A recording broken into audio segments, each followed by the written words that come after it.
Cazibeli.uz'da ekskluziv premiera. Soyuksan bu hava tek, ayrılık yendi bizi. Bir zamanlar soyuklar isindirirdi bizi. Bir gezende bu yağmur sevindirirdi bizi. İnan dolan bulutlar kövreldirindi bizi. Hara baksam görünür ele senin izlerin.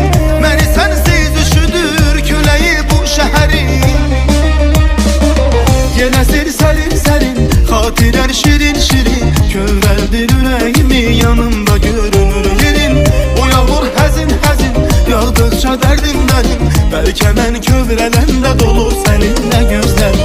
Yine serin serin, hatiren şirin şirin. Kövreldir yüreğimi, yanımda görünür yerin. Bu yağmur hazin hazin, yağdıkça derdim derim. Belki ben kövrelende dolu seninle gözlerim.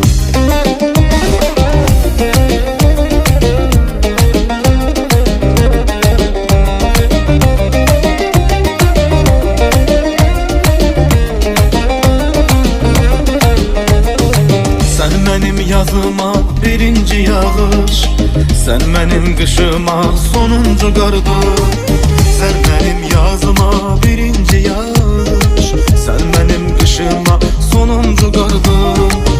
O benim kalbimde ünvan takmayı, perişan bir eşki harap vardı.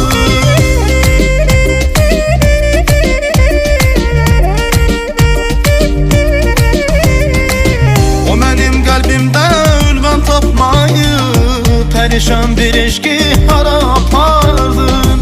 O benim kalbimde ünvan tapmayı, perişan bir eşki harap ardın. Apardın hara apardın, perişan bir eşki harap ardın.